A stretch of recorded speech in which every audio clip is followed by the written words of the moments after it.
Good morning, everyone. Good morning. So we are exploring a questioning faith, not a questioning of faith, but a questioning faith today on this first Sunday of Advent. And great job introducing this unique way that we are going to be exploring together. Matthew will be here next week, the next couple Sundays, and then I'll be back with him on the 21st. Is it okay if we move that? Sure. I decided that, You want to move this? Just no. this or the whole thing? Just this. It's just the book. But if this is in the way, I can move that too. There you go. Let's do that. No, Thank you, Jenny. Jenny. We're getting all settled in up here. Yeah. So those of us that are joining us from, through Zoom and all, I think everybody is from this area, and we all know that we had a bunch of snow. So this morning, Matthew is out there shoveling out our cars and everything, and he's saying, I really think you should use our other car and start early, and thank you, Matthew.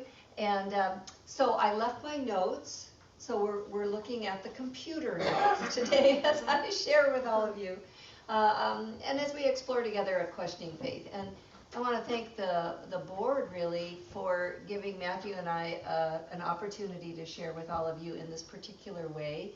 We've kind of been building that consciousness when we visited before at this season. The idea of the sacred ecology of all life being involved in the Christmas story, and we can find that when we read the Gospels, the two Gospels that record the Christmas story, the birth of Jesus. But we don't always give emphasis to the larger cosmological perspectives. And I believe that's in order, divine order, but we are now ready to see within even this simple Christmas story that seems mythological really, right? But we can see that there are ways to apply something so significant as the birth not only of the wonderful, amazing, courageous, nonviolent, way shower and guide Jesus, but also that we can see that there is a readiness in humanity to come to understand that the God imprint, the God blueprint, we might call it, is coming into the vibration of the human level of consciousness at that time. And now, all these years later, thousands of years later, we are more ready to also understand this isn't just a human-centric story. It isn't just a human-centric teaching. And it isn't just for the humans that we would apply our understanding of this spirituality, but it is for all creation, including the mineral kingdom, which we are honoring today. And I often will say, without the mineral kingdom, the rocks, the stones, the crystals, the bones, actually planet Earth, right? Third rock from the sun. Without the mineral kingdom, there's no plants. Okay? Gotta have minerals. And without the plants, you don't have animals. And without animals, guess what? We're considered an animal scientifically. There's no humans. And without humans in the great story of this earth, there's no Jesus. And we attribute this Christ demonstration and understanding, that wisdom for all of us, as coming through Jesus. And we call that the Christ. And we're going to ask ourselves in this series if we can't also expand now our understanding of what Christ is. That we literally, figuratively, metaphysically, and in our life, what we have to express here on earth, the amount of time that each of us individually have, that we can live it out for a greater purpose than just the humans. Are you with me? Okay.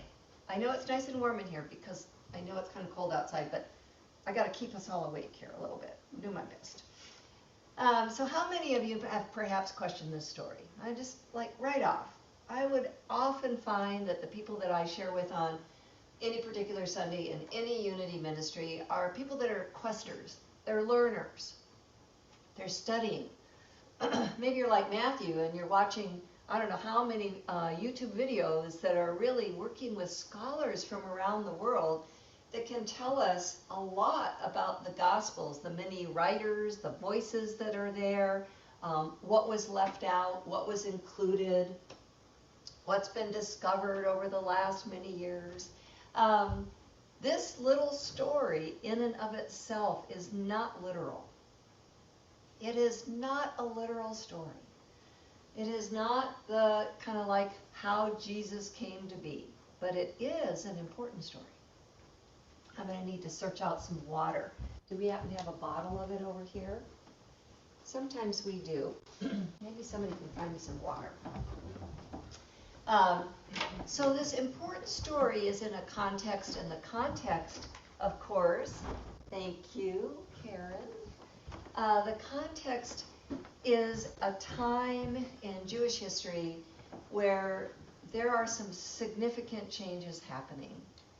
And we can right off relate to that. We are a time in history, human history, or the history of our country, where there are a lot of significant changes. Okay? And I believe, thank you, Sean. Now I've got 2 glasses. We're really ready now. Okay.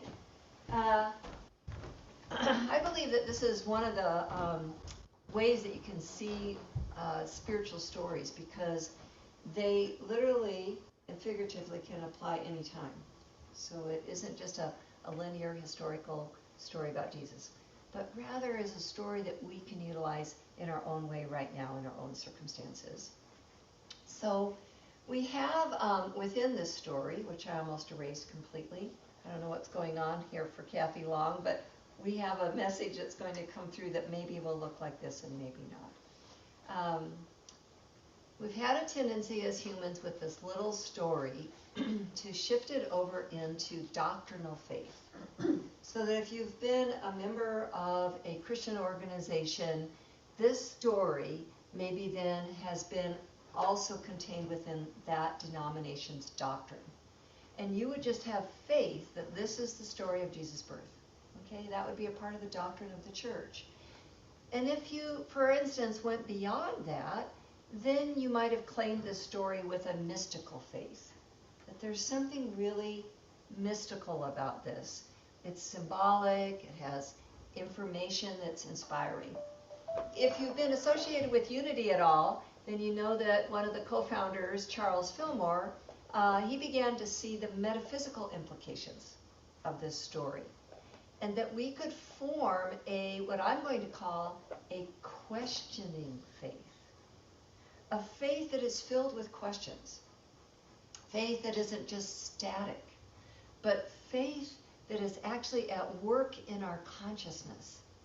This little story could evoke in us with these characters. And as we talked in the morning metaphysics Christmas story, if you came into the Zoom, and I know Mariette's here, I can see her in the Zoom room. She decided to join us this morning. She's licensed Unity teacher from Windsor, Canada. Hey there, Mariette. And she really wanted to be a part of this exploration, so that it's an atmosphere that's contained in this story.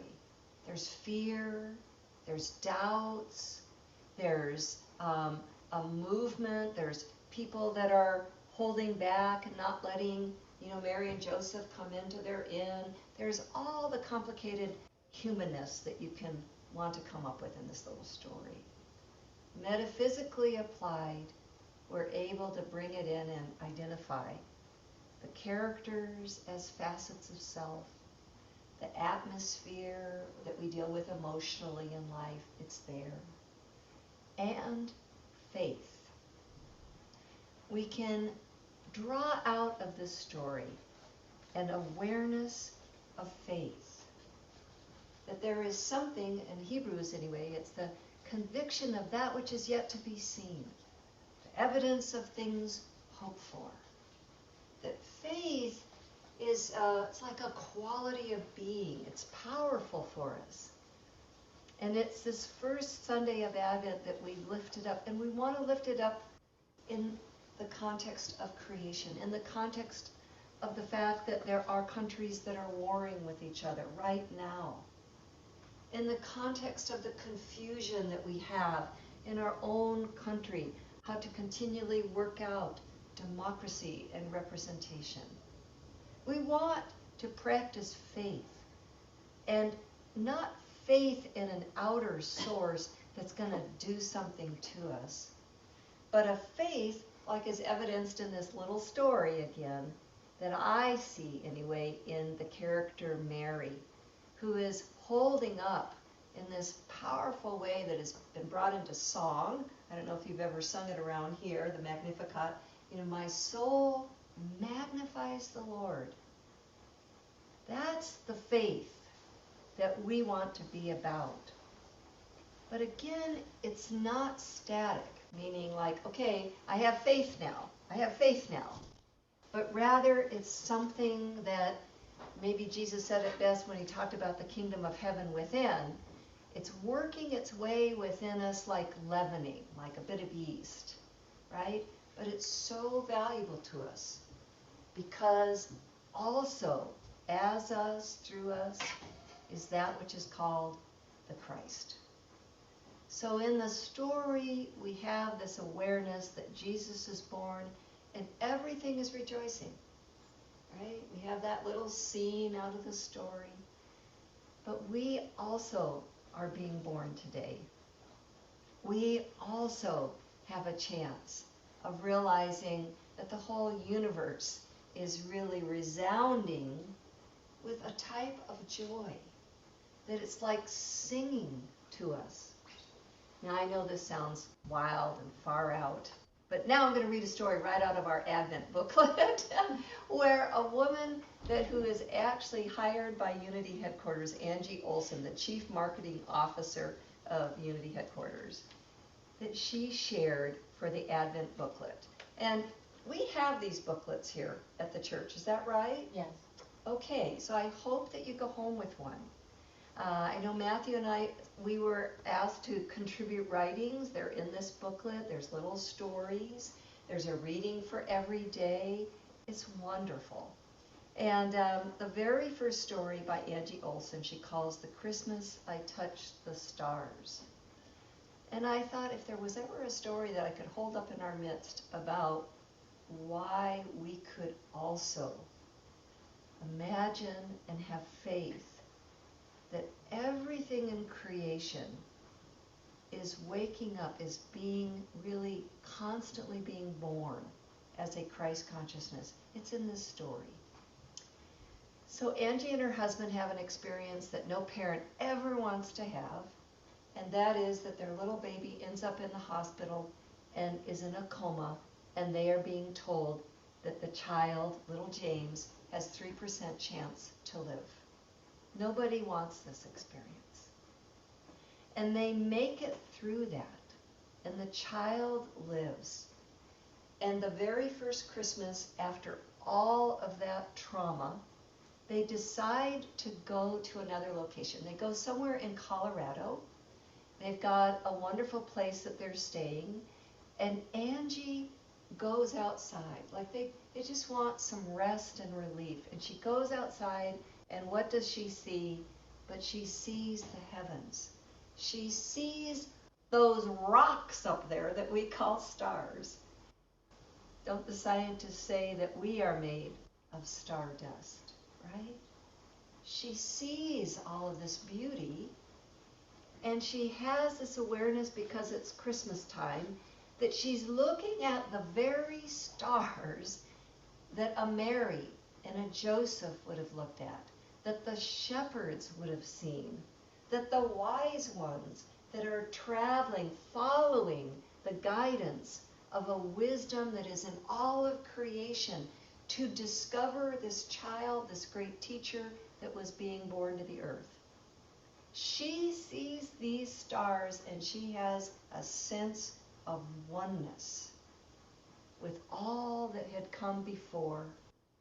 And she has an awareness in herself that she is a part of something much bigger, much bigger. And it is this that she's crying, she says, she's pouring out all that stress, all that fear, everything else that she's been going through as a mom. All that grief. How many of you have ever had an experience like that? Maybe not with the stars. Maybe looking at a beautiful one of our Great Lakes. Maybe sitting under a tree.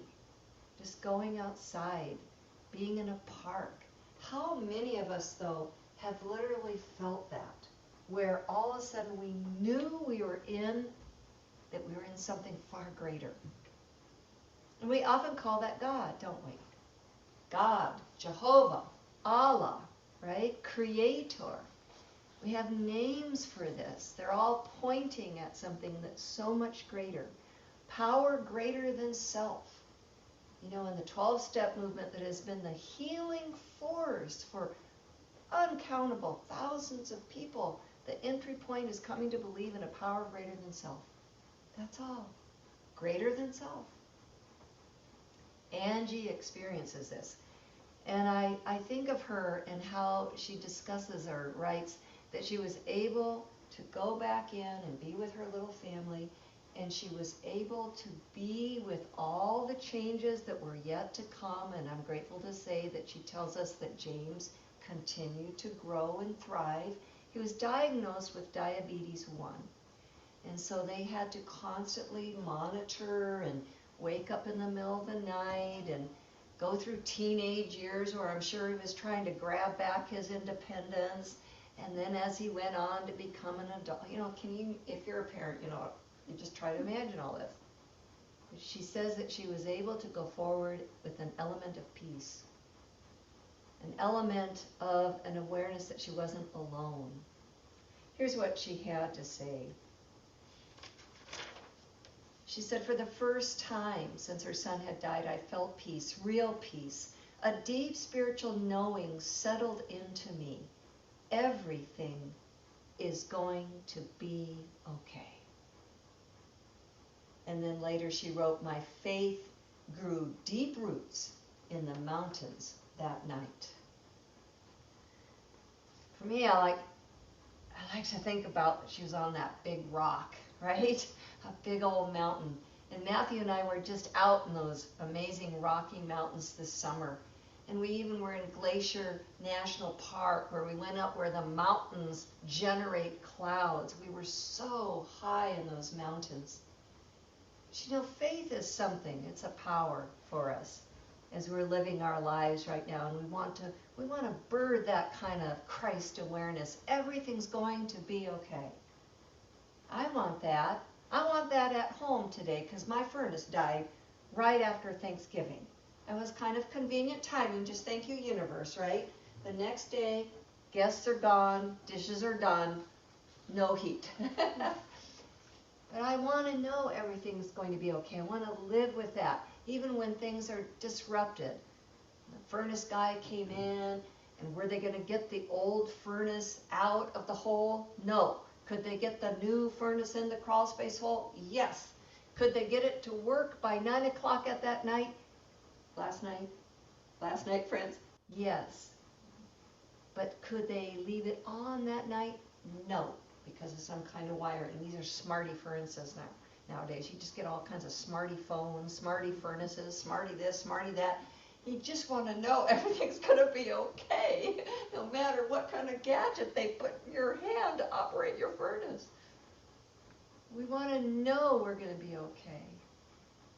So a friend one time in a Unity church said, you know, faith can move mountains, but bring your shovel. I've loved that. Bring your shovel. Bring your shovel. What does a shovel mean for us today? I think a shovel means for us today to actually put into action our spirituality. I really believe this more and more, that the distractions of our life are so great, and the reasons and the justifications for being distracted Just give me something to watch on that TV so I don't have to think about whether they're going to be able to get the furnace to work, you know? Like, the motivations are so great to be distracted. Just put on some good music. I don't want to hear any more news. How many of us do that?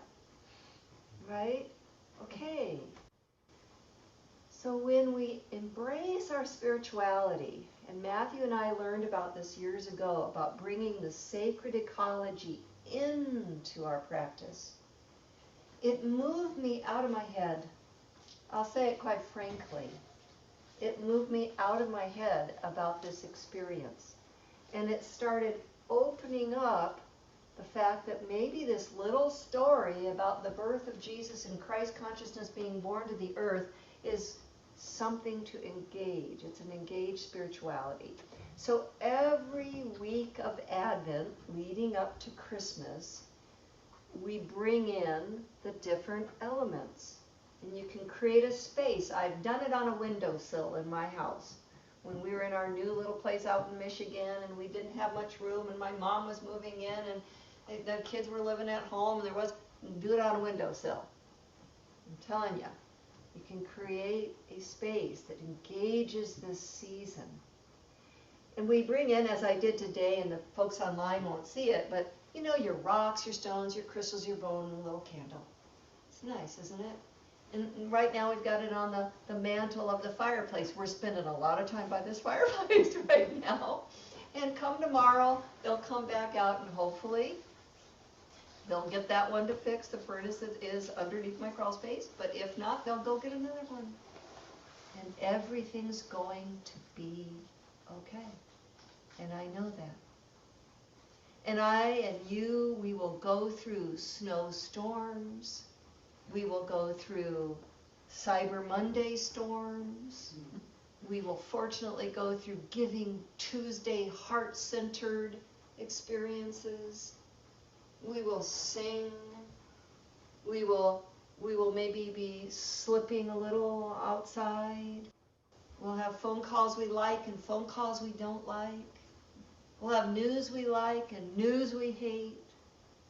But we will day by day be growing in an awareness and in a consciousness. It won't happen overnight any more than mountains do. But each week we can embrace this so simply. We're going to go into meditation right now. And I'm going to ask Karen if she'll come up and light the first candle, which is the candle for faith and hope. And as you do that, what I'd like to invite us to hear is something that this year, in the story that we tell ourselves, I'd like for us to remember. Thank you. Yeah, any one of those purple ones. Teilhard de Chardin maybe was the first to say, the Christ has not been born. Christ has not been born. Why would he say that? Because he says Christ is ever being born.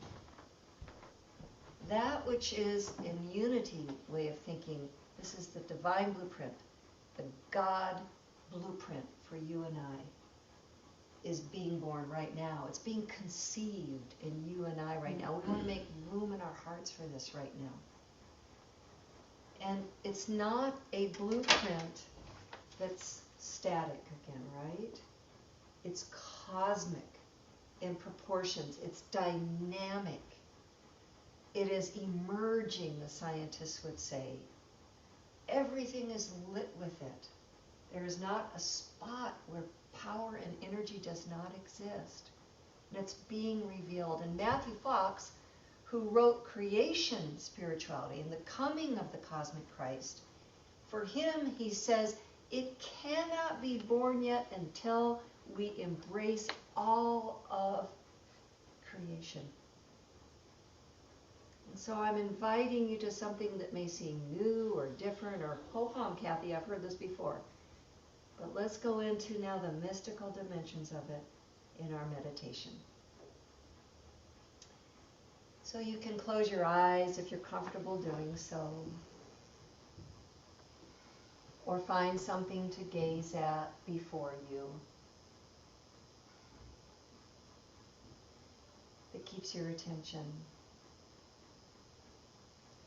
We light this time, this experience. We light it in conscious awareness with rock solid faith in our very circumstances, and we call upon that which we call God. O beloved oneness, Father, Mother, Creator. O thou of many names and thou of no name. Reveal in this place, this time, the great love that we might magnify it in all creation. Reveal the wisdom that we might marry this with love on behalf of all creation. As we rest in the silence and the quiet, we let go. We let the great universal power and presence work through us, reveal to us.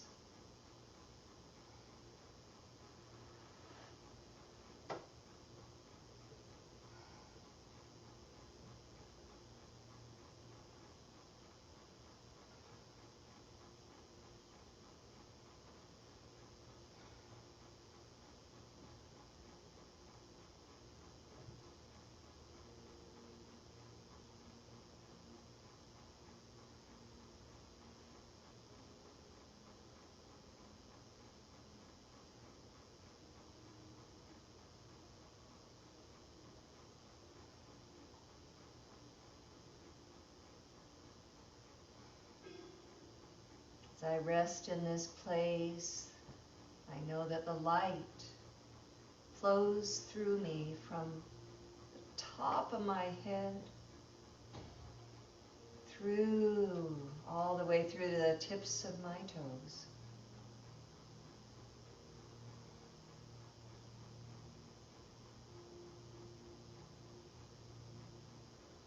With my heart as my eyes, I see.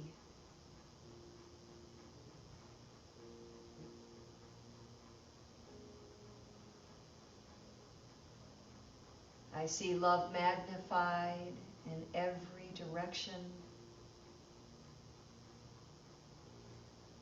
I see wisdom.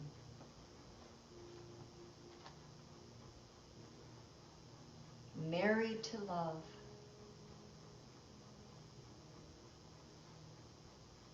Journeying forward together as I meet life.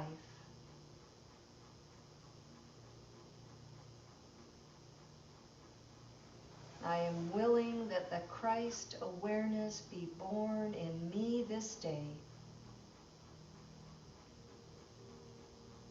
And I dedicate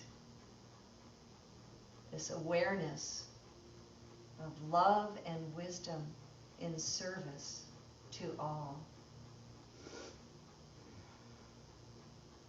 And so it is, and I affirm, I am rock solid faith in every circumstance.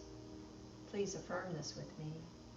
I am rock solid faith in every circumstance. So it is, and so it is. And in this consciousness, we sing out into the heavens that Lord's Prayer that Jesus gave us so long ago.